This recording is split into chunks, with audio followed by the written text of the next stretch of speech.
The scalding coffee hits Gloria Carter's face like molten lava.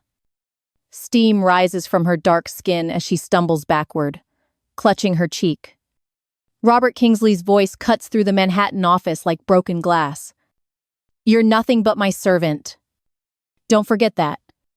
The porcelain mug shatters against the marble floor of Freeman Financial. Shards scatter like her dignity, lost somewhere between humiliation and survival.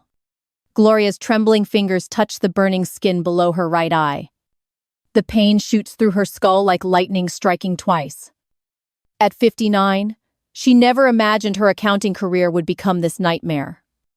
27 years at Freeman Financial, reduced to Robert's personal punching bag. The fluorescent lights buzz overhead like angry wasps in the empty office. It's past midnight again, and she's alone with the devil himself. Robert straightens his $2,000 suit, watching her suffer with cold satisfaction. The Bentley keys jangle in his pocket, bought with money stolen through her accounts.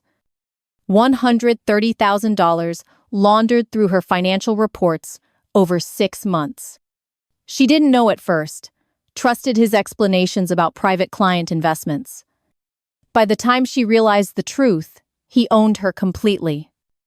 Her $4,000 monthly salary had been reduced to scraps and threats.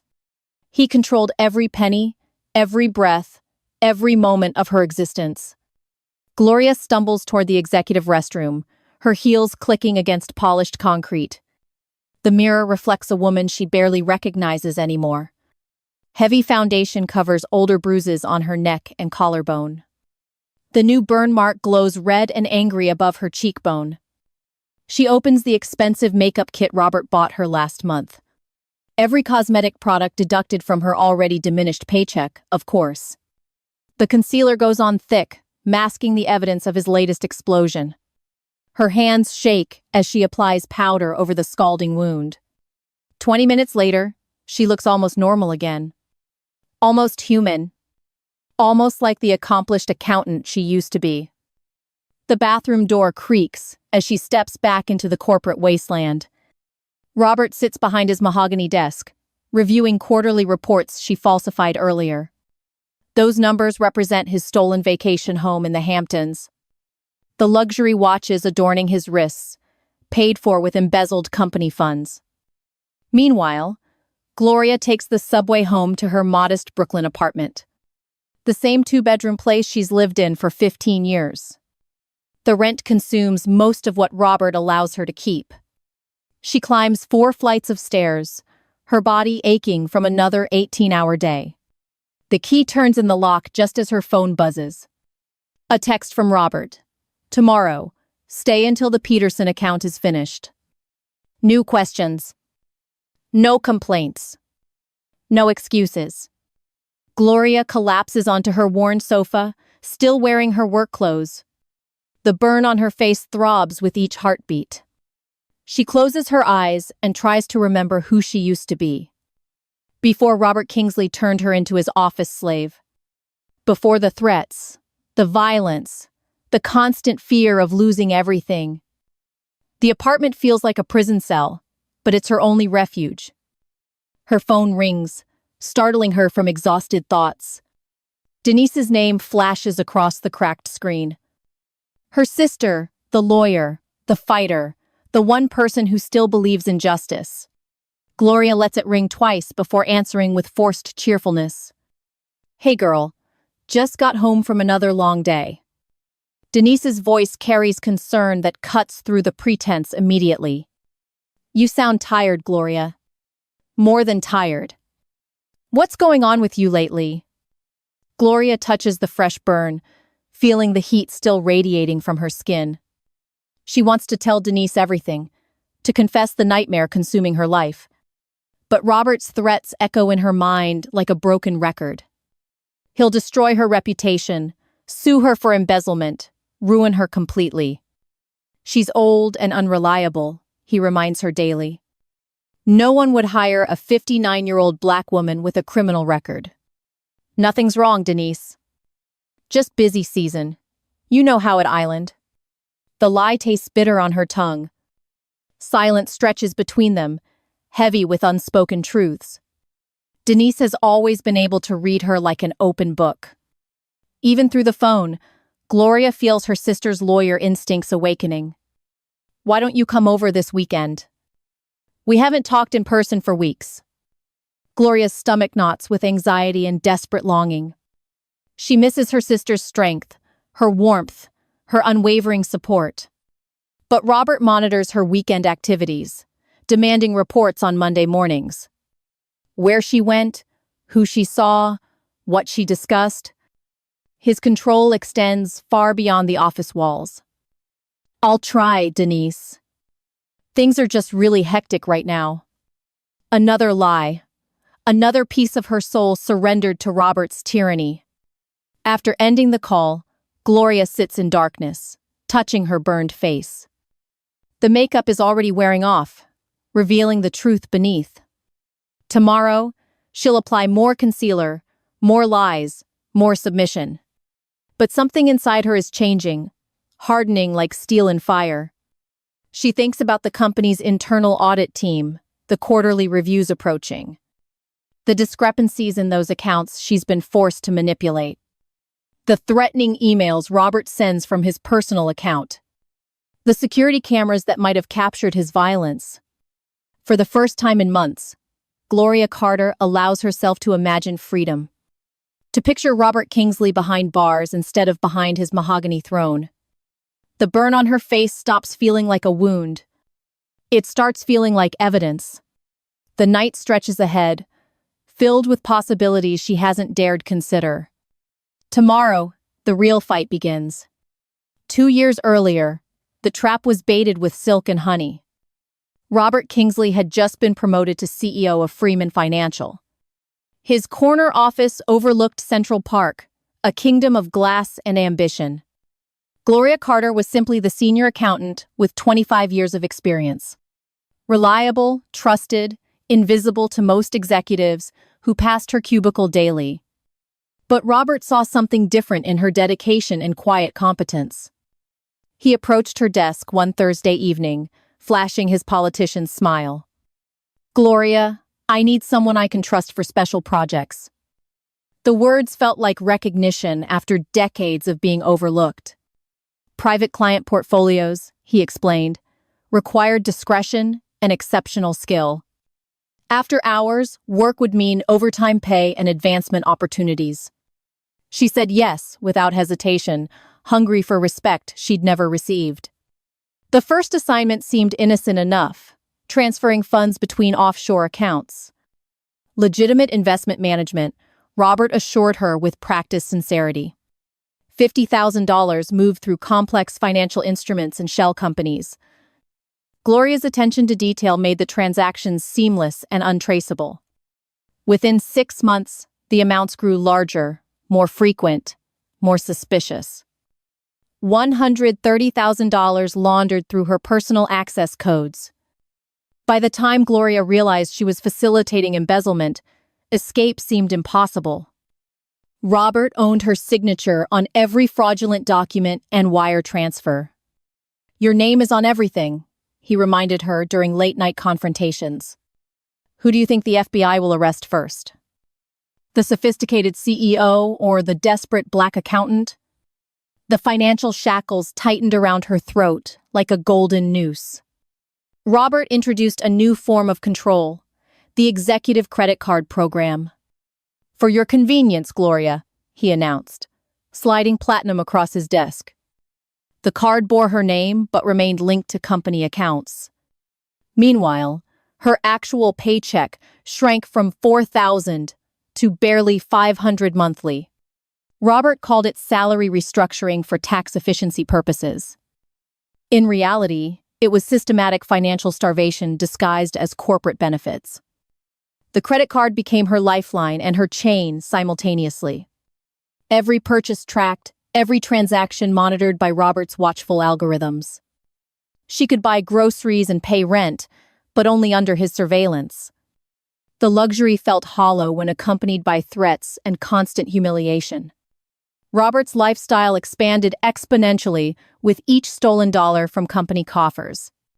The modest Honda in his parking space became a gleaming Bentley. His studio apartment transformed into a penthouse overlooking the Hudson River. Rolex watches adorned his wrists like trophies of successful theft. He threw elaborate parties for clients, investors, and Manhattan's financial elite. Meanwhile, Gloria wore the same 3 worn suits to work each day. The fabric showed age, the seams stretched thin from years of wear. Her colleagues began to notice her declining appearance and withdrawn demeanor. But asking questions meant risking Robert's explosive wrath and calculated revenge. The company's annual gala arrived like a scene from a nightmare. Freeman Financial's ballroom glittered with champagne glasses and false promises. Robert stood at the podium, commanding attention from 200 guests. His tuxedo was custom-tailored, his confidence radiating through expensive cologne. "Ladies and gentlemen, I want to recognize someone truly special tonight." His voice carried across the room like honey hiding poison. "Gloria Carter has been my loyal right hand for 2 incredible years." The spotlight found her at table 12, trapped like prey. Her burgundy dress was borrowed from her sister Denise's closet.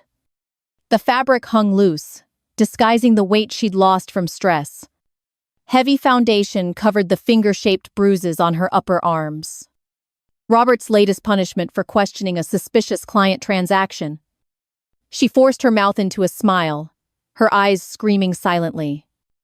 The audience applauded politely, unaware of the horror behind her composure. From across the room, Isabella Kingsley watched with calculating eyes. Robert's wife was 28, blonde, and breathtakingly beautiful. Her emerald gown cost more than Gloria's monthly salary allowance. Diamond earrings caught the ballroom lights like captured stars. Isabella raised her champagne flute in Gloria's direction with practiced grace. The gesture appeared friendly to casual observers throughout the elegant ballroom. But Gloria caught the subtle coldness behind Isabella's perfect smile. Half pity for the broken woman, half disdain for her weakness. Isabella knew exactly what her husband was doing to Gloria.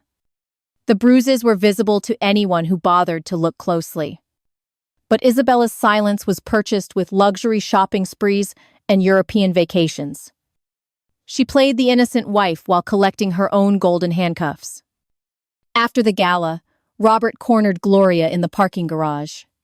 His breath reeked of expensive scotch and unbridled arrogance. "You look pathetic up there," he growled against her ear. "Like a beaten dog begging for scraps from my table." His fingers dug into her shoulders, leaving fresh bruises beneath her dress. "Remember who owns you, Gloria Carter. Every breath you take, every dollar you spend, belongs to me."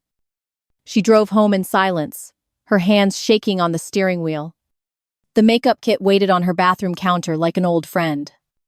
Concealer for the bruises, foundation for the shame, lipstick for the lies. The mirror reflected a stranger wearing her face and her pain. Somewhere beneath the makeup and fear, the real Gloria still existed. The accountant, who once believed in justice, integrity, and financial truth. But that woman felt like a ghost haunting someone else's broken body. The golden chains around her wrists grew heavier with each passing day. Yet even in the depths of Robert's carefully constructed hell, something stirred. A whisper of defiance that refused to be completely silenced. The trap was perfect, but no cage remains unbreakable forever.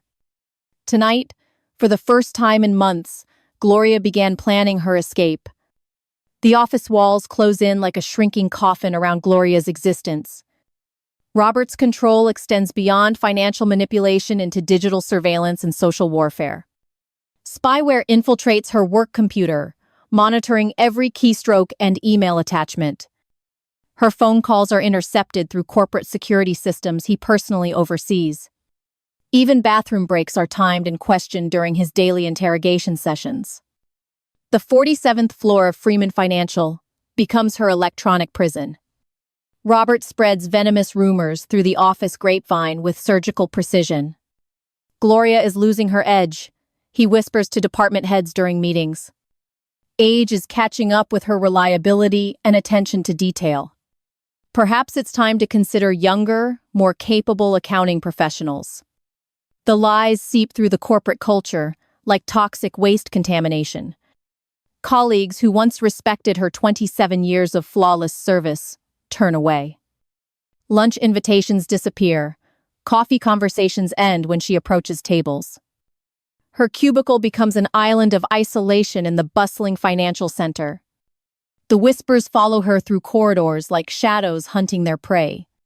Too old, too slow, too unreliable for modern accounting standards.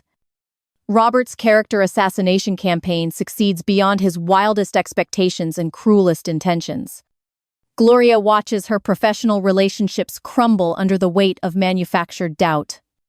Only one person sees through the carefully orchestrated destruction of her reputation. Mark Sullivan works as an internal auditor for Freeman Financial's compliance department. At 32, he possesses sharp eyes and an instinct for detecting corporate fraud. His desk sits 3 rows behind Gloria's, offering a clear view daily.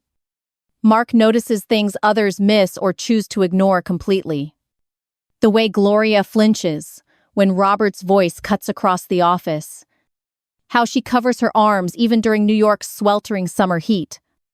The heavy makeup that can't quite hide the discoloration around her eyes.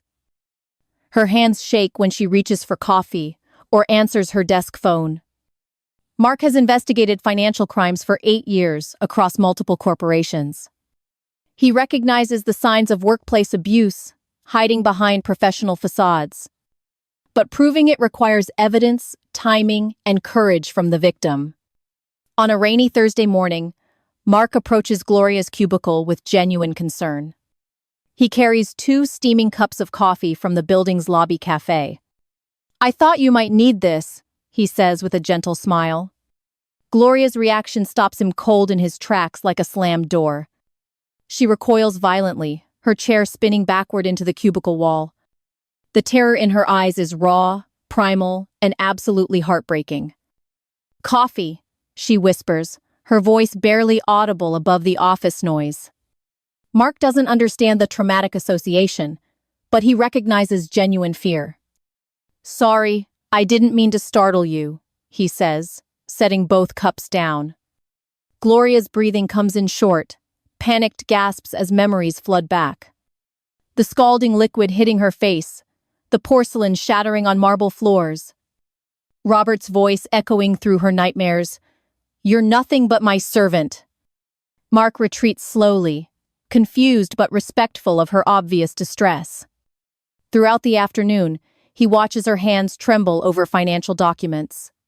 Something terrible is happening to Gloria Carter, and everyone else is blind. That evening, Gloria drives home through Brooklyn's darkening streets in silence. Her apartment feels like a mausoleum of her former self in dreams. The prescription bottles scattered across her kitchen counter tell the story. Painkillers for the physical abuse, antidepressants for the psychological torture. Sleep aids to escape the nightmares that plague her broken rest. Denise's spare key turns in the lock just after 8 o'clock. Gloria's sister carries groceries and the weight of growing suspicion. She finds Gloria sitting in darkness, staring at nothing at all. The pill bottles catch Denise's lawyer eyes immediately, like evidence displays. "How much longer will you endure this, Gloria?" The question hangs in the air like a noose waiting for confession. Gloria's composure finally shatters after months of careful performance and hidden pain. Tears stream down her face, washing away makeup and revealing fresh bruises. "If I speak, I lose everything," she whispers through broken sobs. "He'll destroy me, sue me, send me to prison for embezzlement. I'm 59 years old, Denise. Who's gonna hire a black woman with a criminal record?" Denise sits beside her sister on the worn sofa, processing the revelation. Her legal mind immediately begins connecting dots and building protective strategies. "What embezzlement?" she asks gently, her voice steady despite rising anger. Gloria tells her everything through tears and trembling confessions. the fake private client accounts, the $130,000. Robert's threats, his violence, his systematic destruction of her life. The financial records bearing her signature on every fraudulent transaction. Denise listens without judgment, her fury building like a volcanic eruption. "We're going to destroy him," she says with quiet determination. "But first, we need evidence, documentation, and a bulletproof legal strategy." Gloria looks at her sister through swollen eyes filled with desperate hope. For the first time in 2 years, she allows herself to imagine freedom. Justice feels impossible, but Denise has never lost a fight for family. The isolation Robert created around Gloria begins showing its first cracks. Mark Sullivan's concern, Denise's legal expertise, and Gloria's growing defiance converge. The pressure cooker is about to explode with devastating consequences for Robert. The victim is transforming into a survivor with dangerous allies and evidence. Tomorrow, the real war begins in earnest, with everything at stake. The email arrives at 9:37 on a Monday morning like lightning. Subject line: Mandatory internal audit. All department heads report immediately. Gloria's blood turns to ice as she reads the corporate compliance directive. Freeman Financial's board has ordered an unscheduled review of all financial accounts. The timing couldn't be worse for Robert's carefully constructed house of cards. Quarterly reports are due, and the embezzled funds create glaring mathematical discrepancies. $130,000 vanished through offshore shell company transactions. Gloria's access codes fingerprint every fraudulent transfer and falsified document entry. Her signature validates Robert's theft, making her the perfect scapegoat for prosecution. Panic claws at her throat as she watches auditors flood the floor. 3 investigators from the corporate compliance department spread across nearby desks. They carry laptops, legal pads, and the authority to destroy lives. Robert's office door slams shut as he processes the unexpected threat. 10 minutes later, his voice cuts through the morning bustle like ice. "Gloria, my office, now." She walks the 30 feet to his domain on trembling legs. The mahogany door closes behind her with the finality of a coffin. Robert stands behind his desk, his face twisted with cold fury. "Clean it up, or you're the one going to prison." His words hang in the air, like a death sentence waiting. The auditors will find the discrepancies within hours, maybe less. "Your name is on every document, every transfer, every falsified entry. I'll testify that you acted alone, stealing from trusting clients." A desperate 59-year-old woman facing retirement with nothing saved. Who do you think the jury will believe? Gloria's hands shake as she returns to her cubicle prison. The auditors work methodically through files 3 desks away from her. Their investigation moves closer, like predators stalking wounded prey through tall grass. Mark Sullivan appears at her cubicle wall during the lunch hour chaos. His presence feels like sunlight breaking through storm clouds unexpectedly. The note he slides across her desk contains only 8 life-changing words. "If you need help, I'm here." His eyes hold steady contact, conveying sincerity and strength she desperately needs. For the first time in months, Gloria feels less alone. Someone sees her pain, believes in her worth, offers genuine support. Mark walks away before Robert can notice their brief interaction. The afternoon drags endlessly as auditors request files and financial records. Gloria provides documents with steady hands despite her racing heartbeat. Each spreadsheet potentially exposes Robert's systematic theft and her unwitting participation. By 5 o'clock, most employees have fled to their suburban sanctuaries. The auditors pack their laptops, promising to resume tomorrow morning. Robert approaches Gloria's desk as the office empties of witnesses. "Stay until this gets resolved," he orders with menacing calm. "Make sure every number adds up perfectly by dawn. Fix whatever they might find, or face the consequences alone." The building grows silent except for distant traffic and humming fluorescents. Gloria stares at her computer screen, cursor blinking like a heartbeat.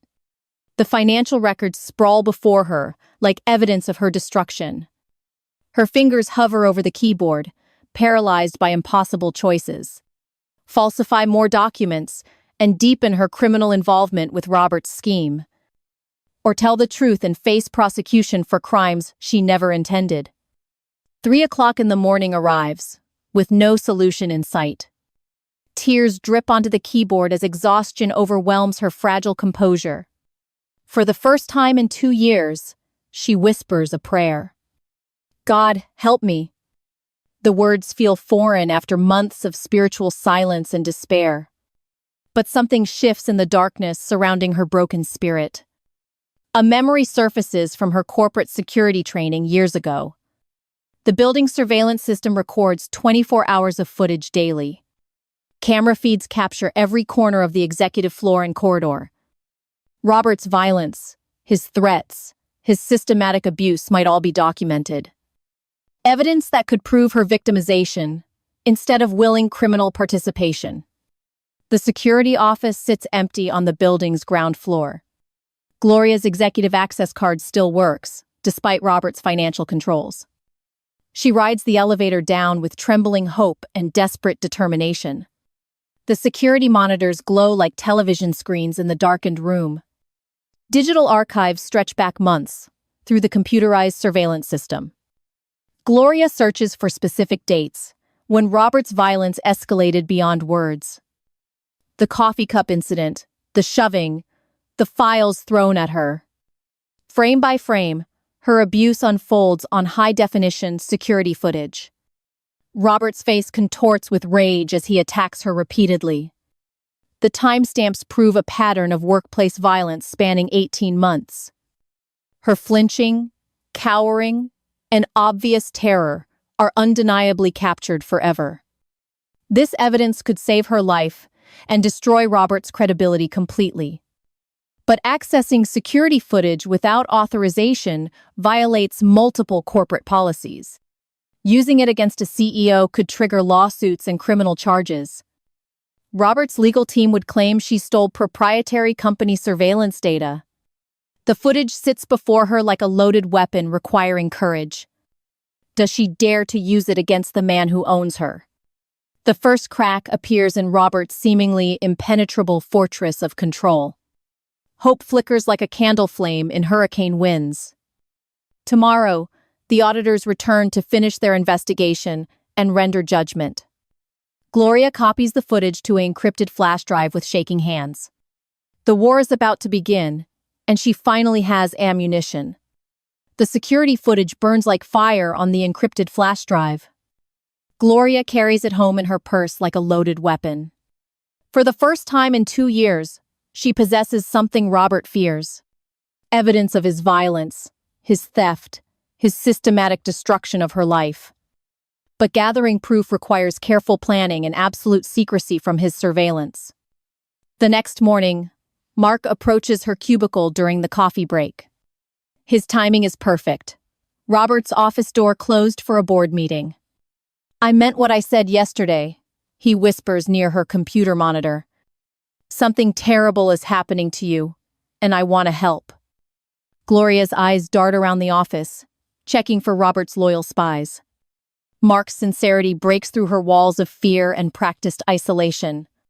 "Can you access old email archives from the company server?" Her question catches him off guard, but his auditor instincts engage immediately. "What kind of emails are you looking for, Gloria?" "The threatening ones, the ones that prove what he's done." Mark's face hardens as he begins to understand the scope. "Meet me in the parking garage during lunch, level 3. Come alone, and bring whatever evidence you already have."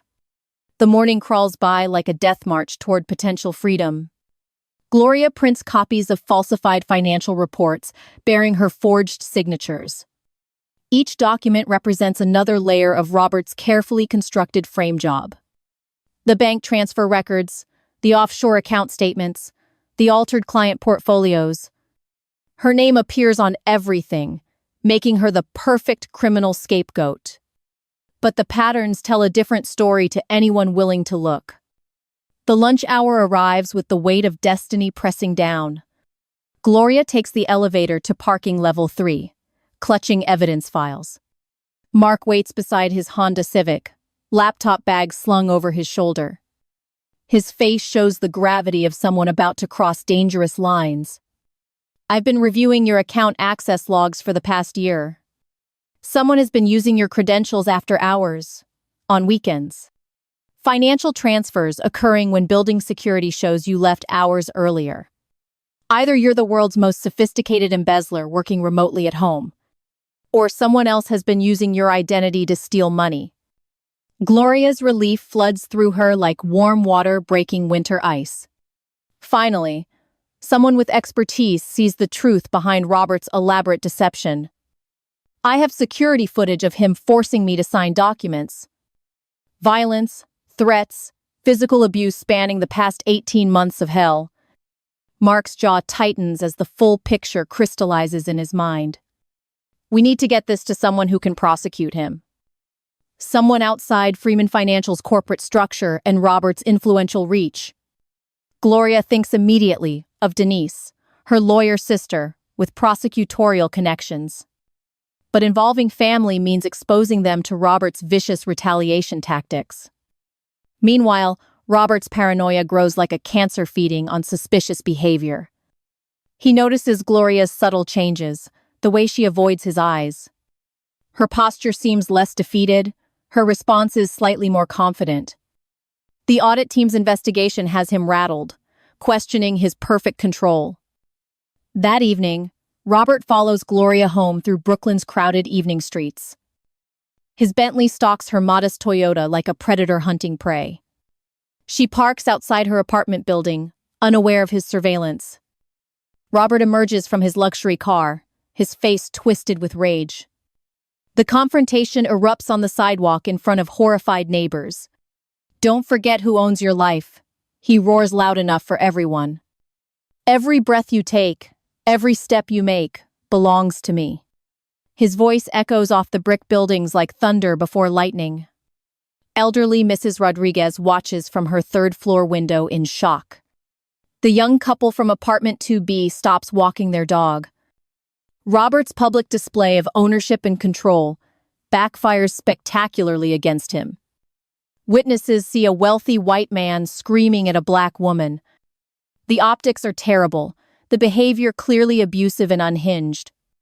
Gloria stands frozen on the sidewalk, humiliated but strangely empowered. For the first time, Robert's mask slips in front of neutral observers. His carefully maintained image of corporate respectability crumbles in broad daylight. The next morning brings fresh bruises and Robert's twisted form of apology.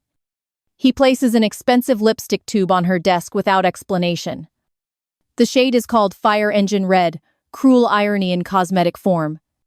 Cover up what needs covering, he says with cold satisfaction. Look presentable for the continuing audit interviews this afternoon.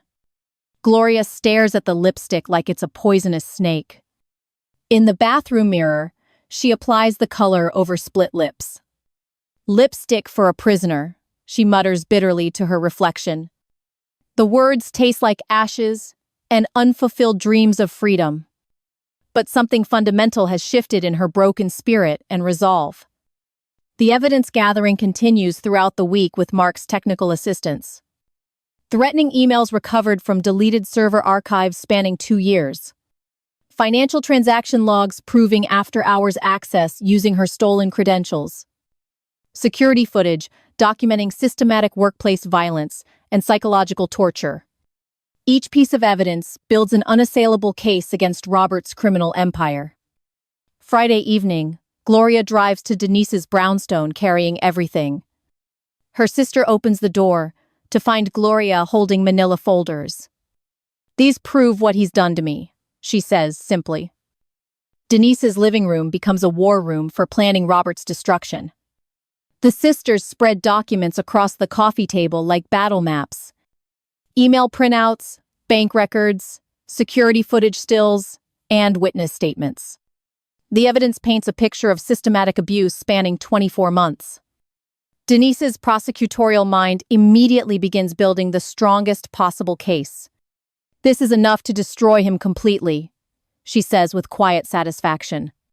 "Criminal charges, civil lawsuits, professional destruction, and public humiliation. But you need to be prepared for his counterattack and retaliation. He'll fight dirty, use every weapon in his considerable arsenal."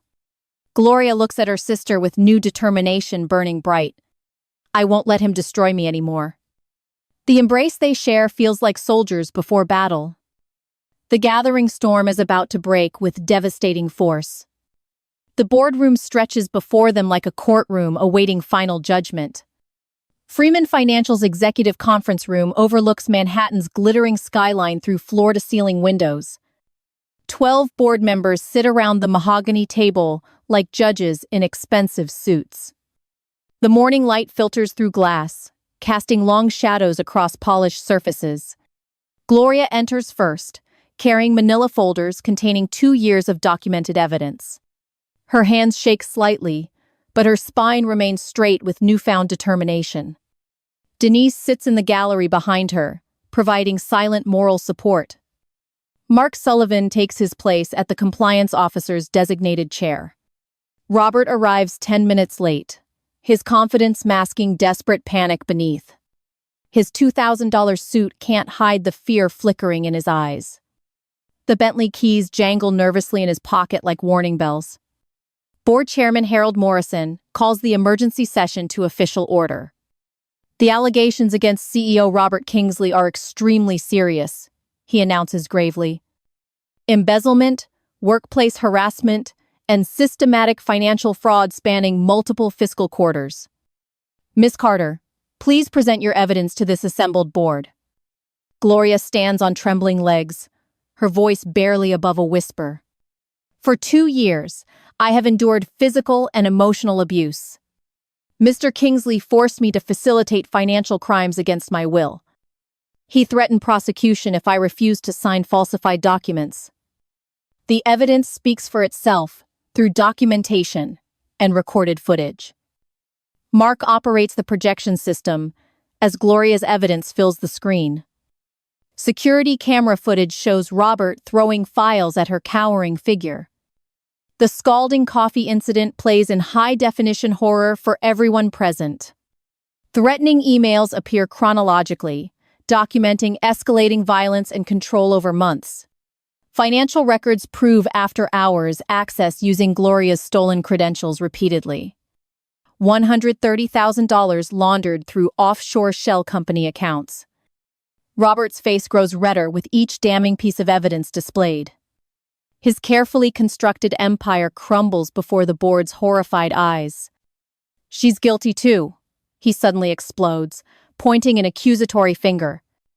"She's been embezzling with me from the very beginning of this scheme. Her signature is on every document, every transfer, every fraudulent transaction. Don't let her play the innocent victim when she's equally culpable." The boardroom erupts in shocked murmurs and whispered conversations among members. Robert's desperate counterattack catches Gloria off guard, triggering old fears instantly. But Denise's legal training kicks in from the gallery behind her.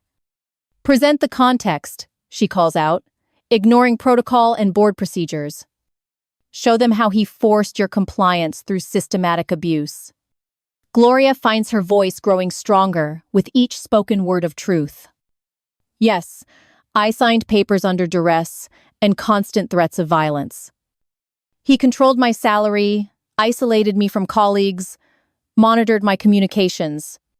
Physical abuse escalated when I questioned suspicious financial transactions or delays. But I was forced, coerced, and manipulated into unwilling criminal participation.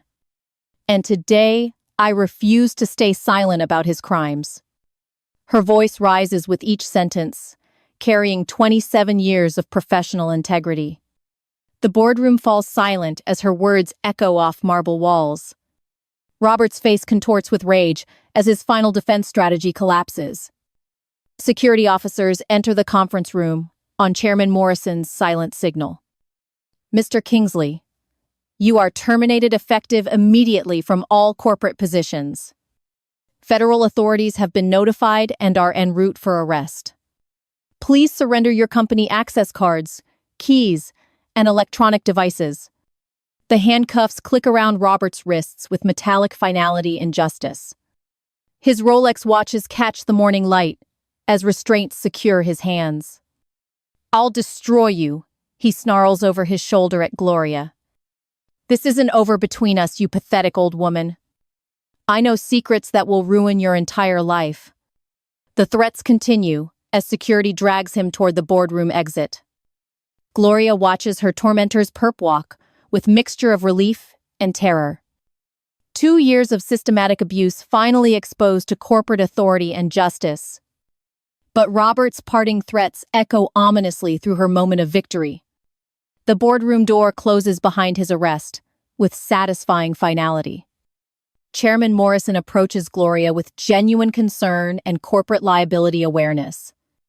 "Miss Carter, the company deeply regrets what you have endured here. We will cooperate fully with federal investigators and internal compliance reviews. Your position remains secure, pending the completion of all legal proceedings." Gloria nods gratefully, but exhaustion overwhelms her fragile, emotional state suddenly. The adrenaline of confrontation fades, leaving her drained and vulnerable. Denise rushes forward to provide physical support for her sister's collapse. The victory feels hollow despite Robert's dramatic arrest and public humiliation. 3 days later, Gloria's phone rings with an unknown number. The voice belongs to Robert's expensive criminal defense attorney downtown. "Mr. Kingsley has information regarding your past financial irregularities, Miss Carter. 15 years ago, you altered quarterly reports under previous management pressure. Additionally, you failed to report $1,000 in cash bonuses.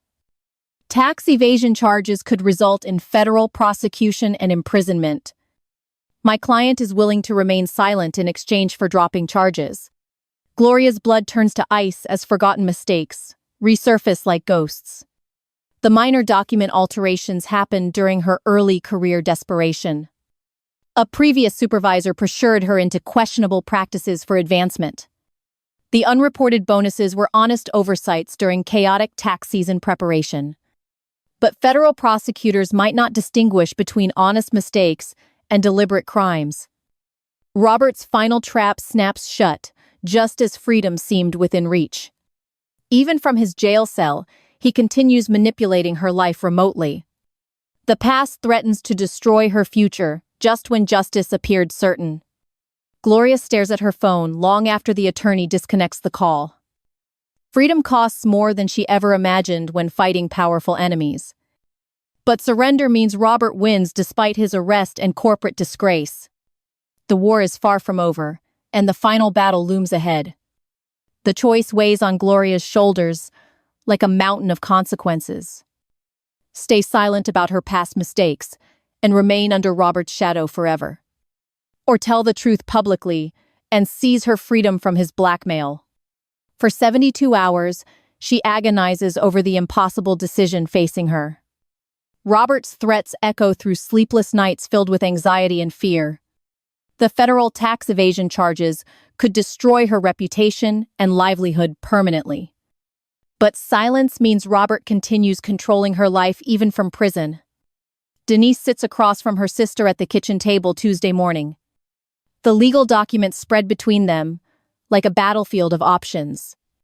"We can fight the tax charges in court," she says quietly.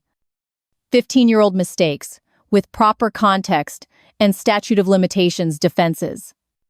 The unreported bonuses were honest oversights during chaotic tax preparation periods.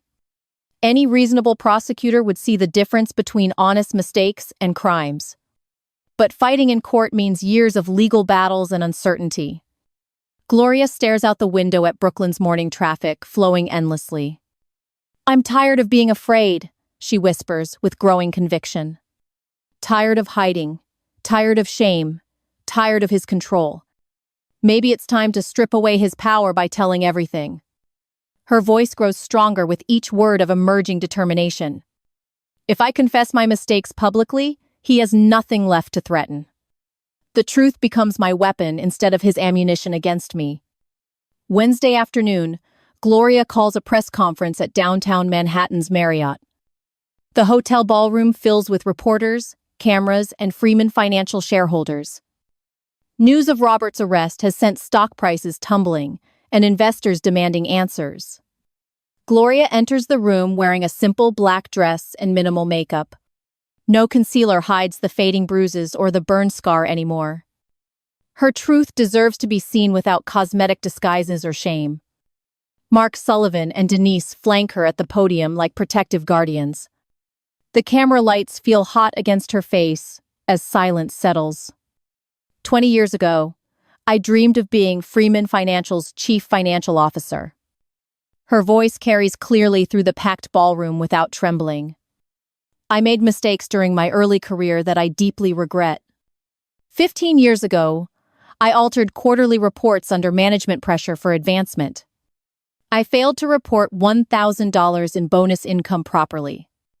These were errors in judgment during desperate times and chaotic circumstances. I was wrong, and I take full responsibility for those choices.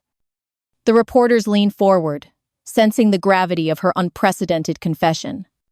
But weakness and mistakes do not mean I deserved systematic abuse. For 2 years, Robert Kingsley controlled every aspect of my existence. He forced me to facilitate embezzlement through threats and physical violence. He reduced my salary, monitored my communications, and isolated me completely. The scalding coffee incident left permanent scars on my face and soul. But today, I take my power back from him forever. The ballroom erupts in camera flashes and shouted questions from reporters. Gloria stands tall as chaos swirls around her moment of liberation. Denise squeezes her shoulder with pride radiating through her protective touch. Mark's auditor eyes show respect for her courage and strategic brilliance. By confessing her past mistakes, she destroys Robert's leverage completely. The truth strips away his final weapon against her growing strength. Suddenly, a commotion erupts near the ballroom's main entrance doors. Isabella Kingsley pushes through the crowd of reporters and security personnel. Robert's glamorous wife looks haggard, her usual perfection cracked and broken. Designer clothes hang loose on her diminished frame like expensive rags. "May I speak?" she asks Gloria with desperate vulnerability in her voice. The ballroom falls silent as Isabella approaches the podium microphone. Her hands shake as she grips the metal stand for support. "I am Isabella Kingsley, and I have lived in silence too long. My husband didn't just abuse Gloria Carter in that corporate office. He controlled my life through threats, violence, and financial manipulation exactly. The bruises you see on Gloria's face mirror my own hidden injuries. Robert isolated me from family, friends, and any source of support. He threatened to destroy my reputation if I spoke against him. But watching Gloria's courage today gives me strength to tell truth. I have evidence of his domestic violence spanning our entire marriage. Photos, medical records, threatening text messages, and witness statements from staff. Robert Kingsley is a predator who destroys everyone in his path. Today, his reign of terror ends for both of us permanently. The ballroom explodes with renewed energy as Isabella's bombshell testimony unfolds. Shareholders demand emergency board meetings and immediate corporate restructuring measures. Federal prosecutors receive 2 victims' testimonies instead of conflicting blackmail attempts. Robert's defense strategy crumbles as his wife becomes a prosecution witness. The golden couple's facade shatters under the weight of exposed truth.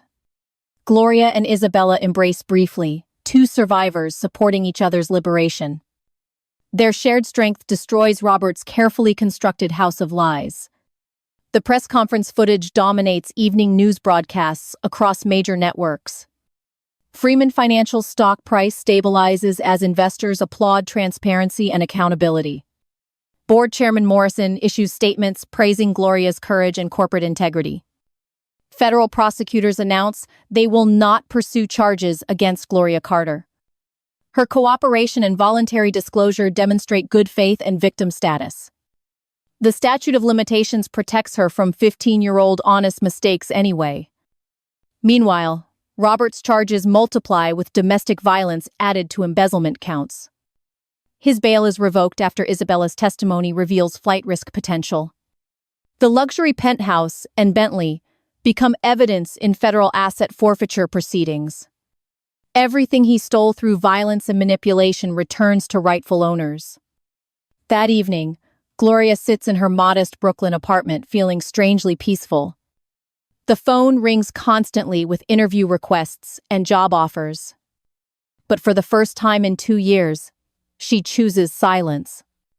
Not the silence of fear and submission she endured before, but the quiet confidence of someone who reclaimed her voice forever.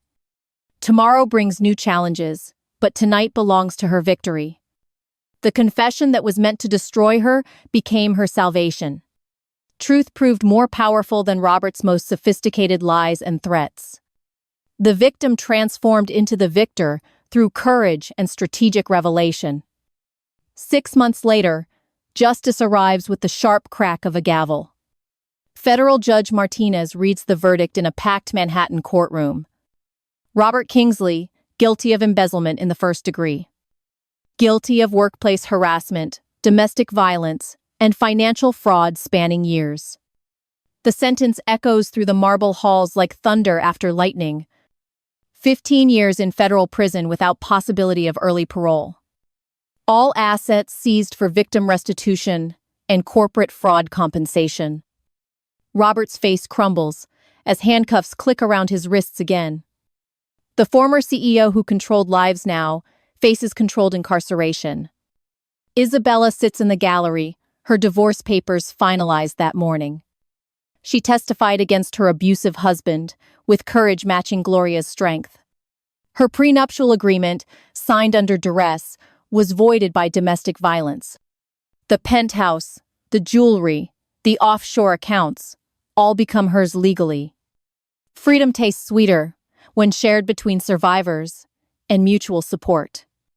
Gloria watches from the courtroom's front row as justice unfolds. The man who branded her old and unreliable faces his defeat. But her own transformation is far from complete or finished. 3 weeks later, Chairman Morrison requests a private meeting.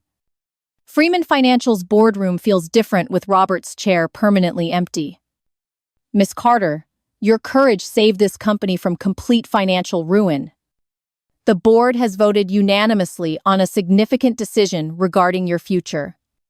We're offering you the position of Chief Financial Officer. The salary is $150,000 annually, with executive benefits. Robert's former department will report directly to your expert oversight. At 59, Gloria becomes the first Black woman CFO in company history. The irony tastes like sweet revenge mixed with hard-earned professional recognition. The check for $50,000 in compensation sits framed. Not for the money, but as proof that speaking truth pays. Gloria's first day as CFO arrives with Manhattan autumn sunshine. The executive elevator carries her to the 48th floor. Robert's former office awaits with floor-to-ceiling windows overlooking Central Park.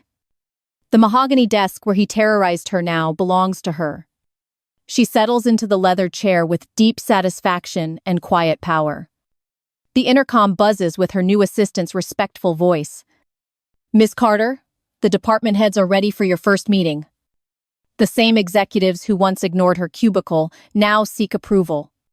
Mark Sullivan leads the compliance team, reporting to her directly.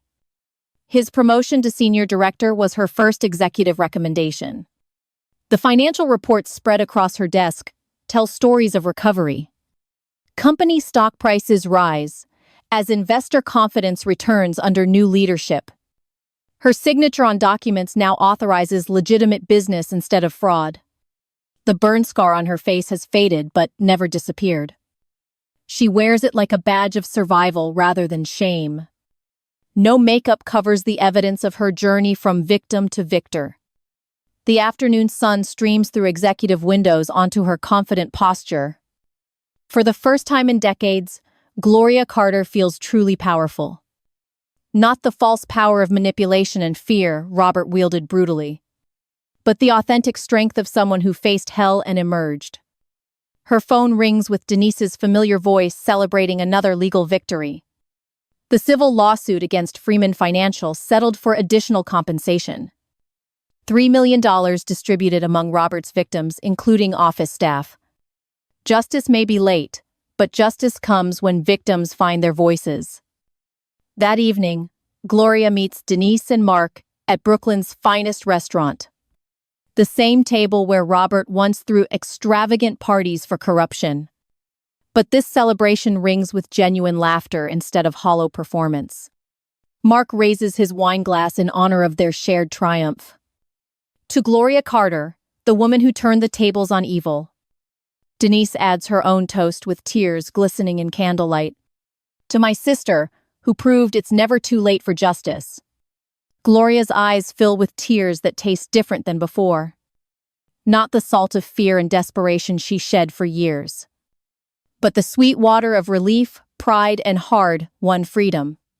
The conversation flows naturally among friends who survived a war together. Mark speaks of the systemic changes implemented throughout Freeman Financial. Harassment reporting protocols, employee protection programs, and financial oversight improvements. Robert's legacy becomes prevention of future abuse rather than enabling it. Isabella joins them for dessert, her own healing journey continuing slowly. The four survivors form an unlikely family bonded by shared trauma. Their support system proves stronger than Robert's isolation tactics ever were. As the evening winds down, Gloria reflects on her transformation. The scared woman who once trembled in bathroom mirrors is gone, replaced by someone who faced her darkest fears and emerged victorious. The burn that once symbolized her defeat now represents her strength. Robert sits in a federal prison cell while she occupies his throne. The servant became the master through courage and strategic truth-telling. Her story spreads through corporate networks as inspiration for other victims. Speaking engagements, interviews, and advocacy work fill her calendar now. The voice that was once silenced now amplifies others' struggles. Every testimony delivered helps another survivor find their own strength. The cycle of abuse ends when victims become advocates for change.